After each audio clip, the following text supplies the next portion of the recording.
Here's my story on this. It's a true story. So these young people came by and they wanted to mow our grass this summer. So I asked them the question. I said, so how much do you charge to mow the grass? They said $75 an hour to mow grass. To which I said, so what law school did you graduate from? And they said, what? I said, well, at that rate, obviously you have a law degree or right?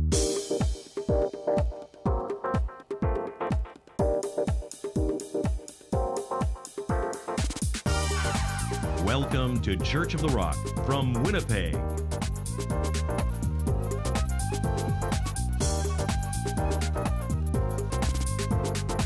Stay tuned to this week's thought-provoking message from Pastor Mark Hughes.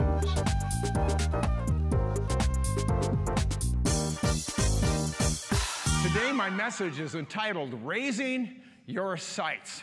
And it's one of those words or expressions with a double meaning. There's a literal meaning and there's a figurative meaning. And the literal meaning is like if you were a marksman of some sort, to raise your sights. If you were an archer, you don't aim at the target, you have to aim high because of gravity and you need a trajectory, so you raise your sights. If you're a marksman, you would do the same thing. The further away you are from the target, you still have to contend with gravity and you have to raise your sights in order to be able to hit the target. And it was Norman Vincent Peale that said almost 100 years ago, he said this, he said, aim for the moon and even if you miss, you still may end up amongst the stars. Isn't that a great expression? And so there's this literal aspect of raising your sights, but today I want to talk about more of the figurative meaning of it. And raising your sights means to raise your expectations. And what I'm going to be challenging you to do today is to raise your expectations that God has much more for you than even you know. But first I want to tell a little story about a man by the name of Matt Emmons. Matt Emmons has been considered probably one of the greatest marksmen in all of history. He's one of the most decorated medals. Here's a picture of him. He's a U.S. shooting team. He's just covered with medals that he's won in pretty much every event that he ever went into. But he's also known as history's most unlucky Olympian. And let me tell you the story. It was the 2004 Athens Olympics, and he had already won the 50-meter prone. 50-meter prone, here's a picture of it. As you could probably guess, you do it lying down. And he had won that. He won the gold medal. He was just so much better than everybody else. It was, not even funny. And then he went into the next event, which is called the three position. Now, the three position, you do it standing up, kneeling down, and lying down. And he was so far ahead of everybody, all he had to do was hit the target anywhere on the target. It was a no-brainer, and he won the gold medal in the three-position shoot. And anyway, he got a bullseye on the wrong target. He shot at the target next to him in the next lane. You saw them, they're all lying down together. He shot in the next target, got a bullseye. Here's a picture of him. What? He can't believe it. And so he ended up in 8th and out of the medals in this, and people couldn't believe it, and they thought, wow, that was bad luck. 2008, it's the Beijing Olympics. He's in the three position once again, and he thinks to himself, whatever happens, I am not shooting the wrong target. And so he's obviously a little bit apprehensive, and he carefully checked, I'm aiming at the right aim, in the right lane. He brought his gun up, and he pulled his trigger prematurely and shot it into the ground. And once again, finished outside of the medals. And here's my point in all of this. You know what the greatest tragedy in life is, I think? When people aim at the wrong target and get a bullseye. I mean, how many people do you know that when you look at their life, you think they're aiming at the wrong targets in life? I mean, what does it really accomplish if you're aiming at these things that are pointless and meaningless and not of value? What did Jesus say? We all remember what he said. He said, what does it profit a man if he gains the whole world and loses his soul? And what we see around us, so many people, is aiming at targets and hitting those targets, and they're the wrong targets. What would happen if we began to raise our sights and aim for the higher aspirations of life? What would happen if we began to say, let's seek after our God-given destiny and our purpose in life. Let's attempt to make a difference in life. Let's not buy into the bankrupt values of our world, but let's be transformed by the power of God. Now let me show you my verse. It's just one little simple verse today, and I love it, and it has to do with what God's plan for your life is, and I think you're going to like it. Ephesians chapter 3, verse 20. It says, "Now to him who is able to do exceedingly abundantly above all that we ask or think, according to the power that works in us." You know, when we do things in our own power, when we do things in our own strength, we get our own results. But when you start tapping into the power of God and His purpose for you, He says, I don't care what you believe. I don't care what you think. I'm going to go exceedingly above, beyond what you could think or even ask. That's the God I serve. I want to raise my expectations. I want to raise my sights. I want to shoot for the moon, don't you? Because when I do that, God says, I will take you higher. I will take you even further. You should be cheering about this point. That's what you should be doing, in case you're wondering. Moses is an interesting case study because he was destined for greatness, don't you think? The fact that he was saved at his birth, and he was picked out of the Nile River by Pharaoh's daughter, and he was raised in Pharaoh's home, and he was destined for greatness. There's no question and no doubt about it. And yet we read the story, and in the book of Exodus, where do we find him? On the backside of the desert, working for his father-in-law. If he's 80 years old, how old's his father-in-law, right? And he's working. He doesn't not even run in his own ranch. He's working for his father-in-law, and for 40 years, he's been a shepherd boy. He's 80, and he's a shepherd boy. It's like that episode out of Seinfeld where Kramer's goal for his life was to be the ball boy at the tennis club, right? 6'4" doofus running and chasing after balls. I want you to imagine what an underachiever he was by 80 years old. And so God addresses him. God confronts him. He invades his life. You remember the story. And he spoke to him from the burning bush. And God says to him, here's what I want you to do. I want you to go back to Egypt. And I want you to go up to the Pharaoh. And I want you to say to Pharaoh, let my people go. And then I want you to lead all of those people, probably some 2 or 3 million of them. I want you to lead them out of Egypt. And Moses said, sure, I'm in. Is that what he said? No, he said, well, what if they don't listen to me? They're not going to listen to me. Look at me. I'm an 80-year-old shepherd boy. Well, they're not going to listen to me. And who remembers what God answered him in that moment? Who remembers? He asked them a question. And the question was, what is in your hand? Do you remember that question? What is in your hand? What was in his hand? He had a shepherd's rod in his hand. He said, what is that in your hand? What is that? Hey, oh man, am I glad you're here. What is that in your hand? We did not set this up. Look at that. This, you know what? Preaching is like comedy. Timing is everything. Thank you for coming, sir. And I'm so blessed by this.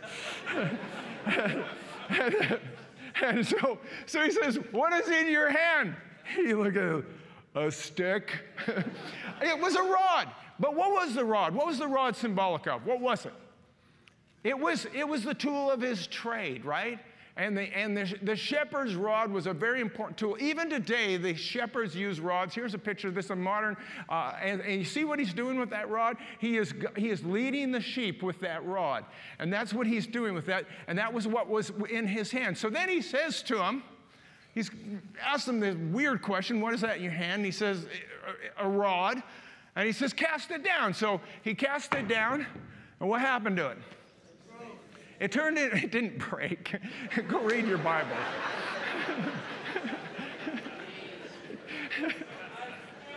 You know what? The kids' classes are in the back. They'll be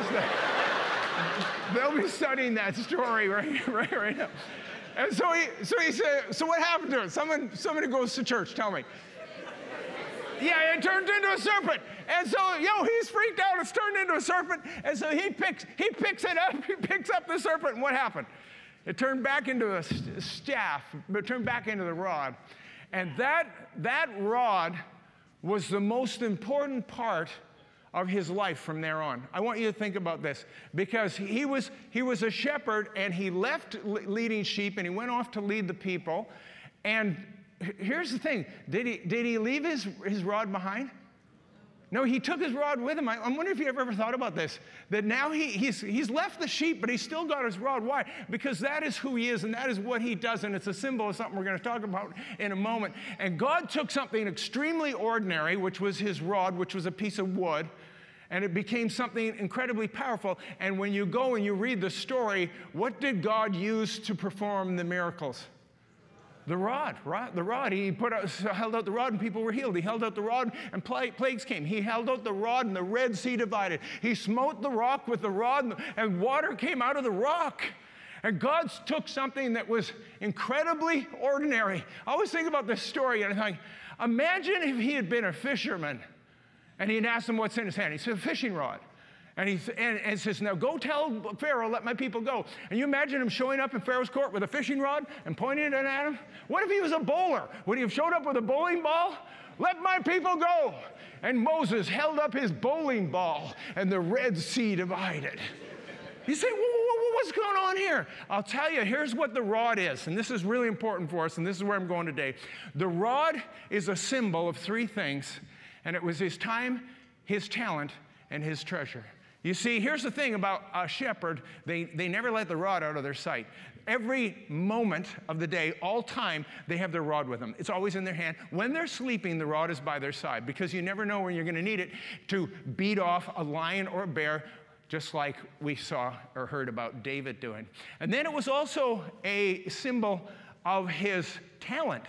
I think I'm guessing, but after 40 years, I'm probably pretty good at it. And so that's a symbol of his talent. And it was also his symbol of his treasure because that was how he earned a living. And so thank you so much, sir, for coming and bringing your rod. And God bless you. Let's give him a hand. I asked my mom to bring her rod. My mom has a rod. I picked her up this morning, asked her to bring her rod, and she brought a cane. I said, I'm not using that aluminum cane for this illustration. It's not going to work. And so Moses held up his aluminum cane. So here's what we're going to talk about. We're going to talk about these three things. Here's what happens. When we take that which God has given us that seems quite ordinary to us, when we lay it down, God turns it into something extraordinary. Probably I've convinced you of that so far, right? And so, amen. Thank you. And so let's show the first one up. The first one is time. I got my three targets today. They're going to be time, they're going to be talent, they're going to be treasure. And the first thing that we want to raise our expectations on is this thing called time. Now, time has become people's most valuable commodity today. Would you agree with that? I mean, we're seeing that people's time is very, very precious to them, and they would rather give up money a lot of times than they would time. Time is so important to them, and we found that in the fact that we've got this thing, this trend in culture, you've probably heard it now, called quiet quitting, where people are saying, I'm not going to quit my job, but I'm certainly not going to work overtime. I'm not going to put any more time into it than is absolutely necessary. And so people have guarded their time. And here's what was ironic to me was that we had that lockdown for two and a half years, and people became more stingy with their time than ever before. And people said, well, I don't have time to serve, and I don't have time to volunteer, and I'm sorry, I don't really have time to go to church. But somehow they had enough time to watch the entire library of Netflix twice. And something has gone wrong with our understanding of time. And what the Scripture teaches us is there's a lot of things we can give up, but one of the most important things we can give up is this thing called our time. And now here's my story on this. It's a true story. So these young people came by and they wanted to mow our grass this summer. So I asked them the question. I said, so how much do you charge to mow the grass? They said $75 an hour to mow grass. To which I said, so what law school did you graduate from? And they said, what? I said, well, at that rate, obviously you have a law degree, or right? I mean, it just seemed bizarre to me. I thought, $75 an hour. What's gone wrong with the world where people have to get $75 to mow grass, young people? And I'm not denying anybody the right to earn a living. I think we should be paid well and we earn a living. Don't get me wrong on that. But what I'm saying is, what happened to the world if we began to recognize the fact that we could do things for other people for free? and it wouldn't kill us, and we would become a better society for it if we did that. And there's a certain kindness and a certain generosity with our time that has gone tragically missing. And you know, a lot of times people think there are two types of people in this world, givers and takers. But it's actually not true. There's a psychologist by the name of Adam Grant. Here's a picture of him. He's written this book called Give and Take. And he did a research project where they interviewed 30,000 people. And he was trying to figure out whether people were givers or takers. And he found out that most people weren't givers or takers. They were what he calls matchers.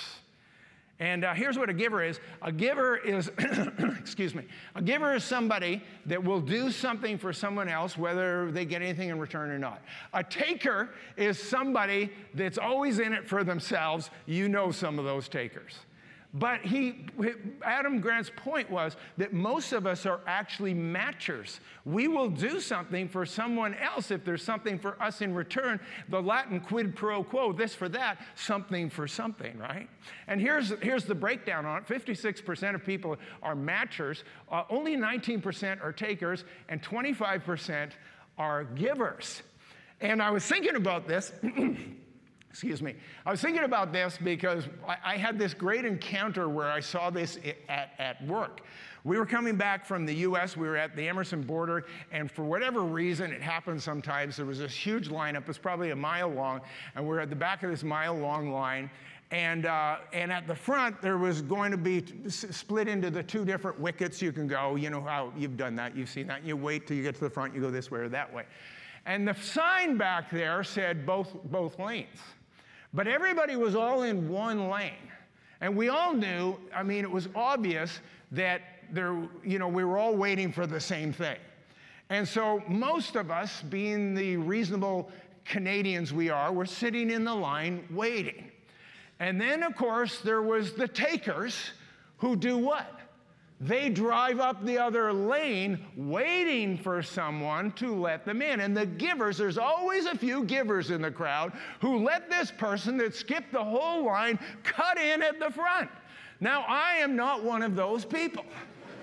And I was bumper to bumper with the guy in front of me, and I wasn't letting anybody squeeze in. It really doesn't have any advantage because they're just going to find someone else further in front of me and get it further in the lines. It's not really going to help me, but we're all getting frustrated. You can see people are getting antsy. It's super hot out. And so then this guy started coming up the other lane, and Kathy got out of the car. Kathy is a matcher. She believes in justice. And she got out of the car and stopped the car and started yelling at him and saying, "Can't you see we're all in line here? You go to the back of the line." And I'm thinking, I thought I was bold. And she says, "You stop, you go to the back of the line. Can't you all see we're waiting for the same thing? You just can't walk." And then another car came, another car, and they just sat there, and they didn't want to pass her. And so she started another line beside us, behind us, and held that entire line up that moved behind us as we got to the front. So we did actually create two lines. And I saw it in action, the givers, the takers, and my wife, the matcher. And I thought to myself, you know, is this what God has called us to? Has God called us to be matchers? Has God called us to be takers? Interesting enough, you need to know this, that Adam Grant's research found this, that givers on an individual basis are almost never top performers. Because if they're a salesman and they're always helping other people make the sales, they're less likely to make the sales themselves. And that the takers actually are often the highest performers in a particular company, but they always last the least amount of time because they almost always get fired because nobody likes them, right? But here's what his research found, that the overall health and success of the organization increases dramatically and exponentially the more givers you have in the midst. And we understand that, don't we? That the secret to success has always been to be a giver. And this is what Jesus said about it. It's Luke chapter 6. Do you tell us to be givers, takers, or matchers? Which one? Who remembers? I can send more of you back to Sunday school if you don't get this one right. This is what he says. He says, "But love your enemies, do good, and lend, hoping for nothing in return." and your reward will be great, and you will be sons of the Most High. Jesus has called us to this thing called giving. And when we begin to give of our time, when we give up our time, we see extraordinary things happen. So I want to talk about church for a little bit, because the church has been built as an organization almost entirely on giving. It has been the essence and the core of who we are as people. And it is why the church succeeds. You know, when people come visit this church, they're very impressed with what they say. It's a beautiful building, it's well kept, and everything's in order. There's all these people doing all these different jobs, and it looks like this well-oiled machine from the outside. And here's the thing, I would love to take credit for it, but here's what I've recognized. When it comes to what goes on around here, I don't really do anything. I don't. I thought about it. I don't answer the phones. I don't greet. I don't ush. I don't work with the kids. I don't work with the youth. I don't lead the Bible studies.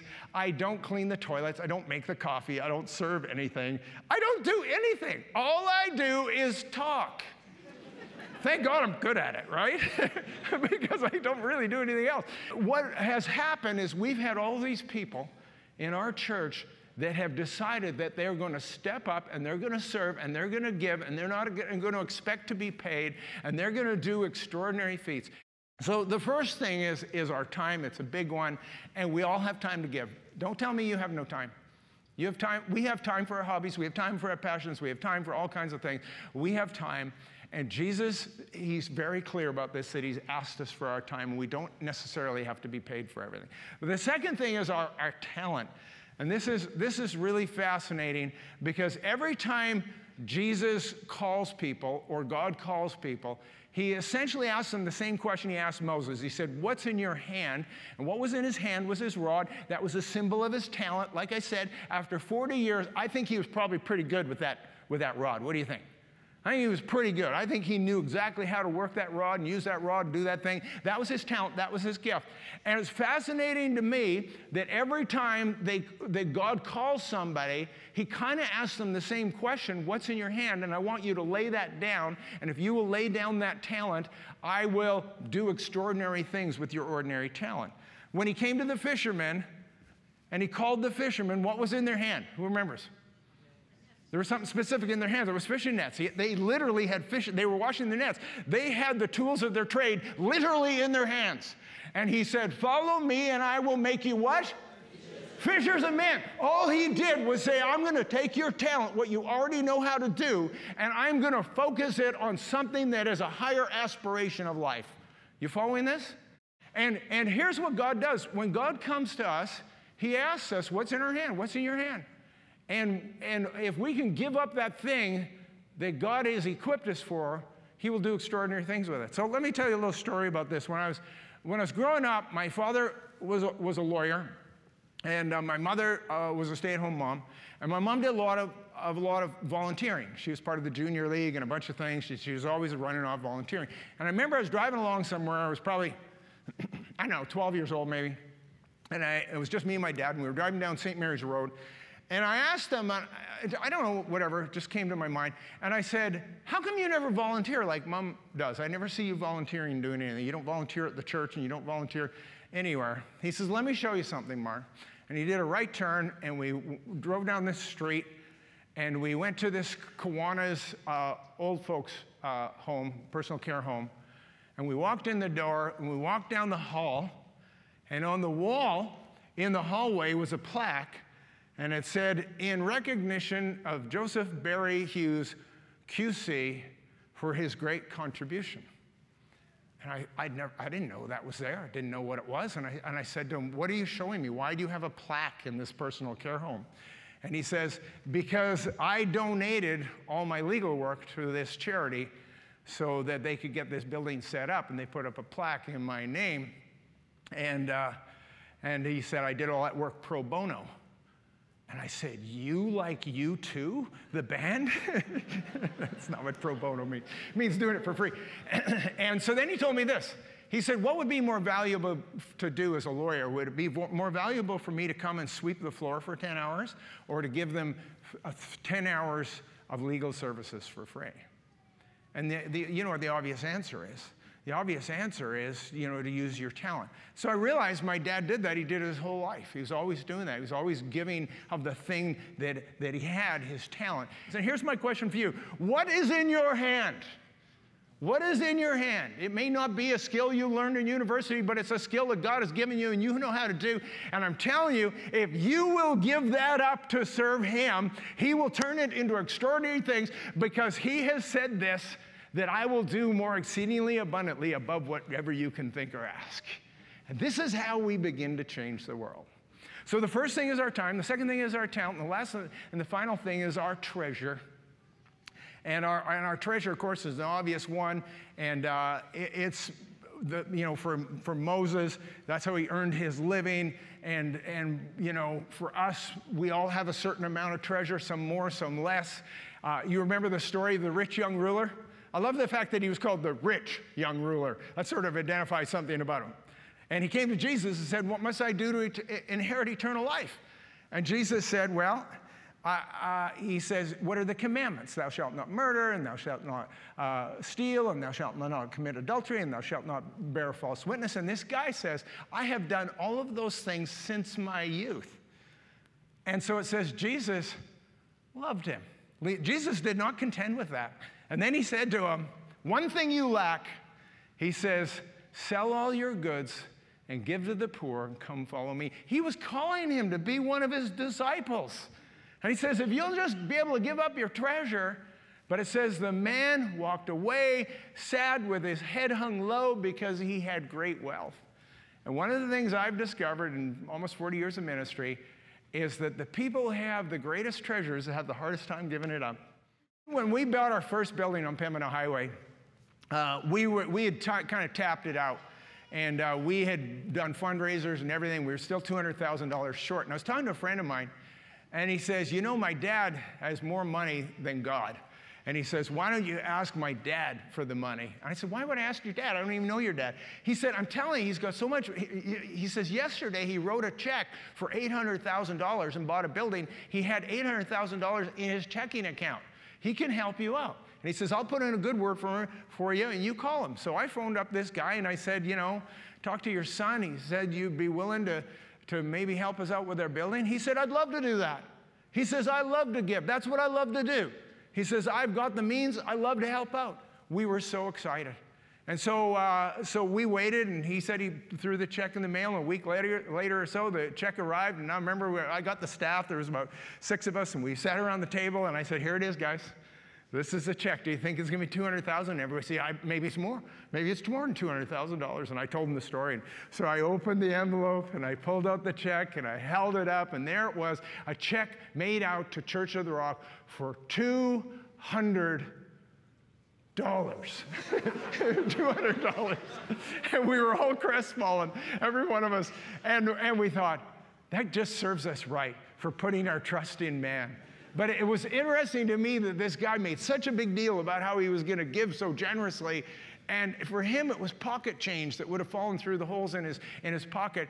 And you know, when it was all said and done, you know how we did it? It was just people just giving sacrificially. That's what it was, and that's the way the church has always survived. And God actually probably doesn't want us dependent on a few millionaires. He wants people to dig deep and give sacrificially, because that's how you change the world. And when what is in your hand, people, I'm going to ask you the question, what is in your hand? And I'm telling you what's in your hand, your time and your talent and your treasure. And if you will lay that down, when you will give that to God, He will do more exceedingly abundantly above all you can think or ask by the power that works in you, and you will fulfill your God-given destiny and your purpose, and you will reach the highest heights and the higher aspirations of life. Let's stand together.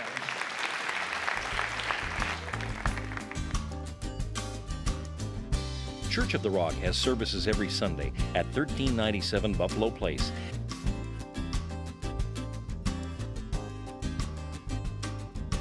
If you'd like a booklet to help you understand more about God's gift of forgiveness and reconciliation through Jesus Christ, please contact us, and we'd be happy to send you a free copy of the Book of Hope. visit our website at www.churchoftherock.ca. Thank you for watching, and God bless you.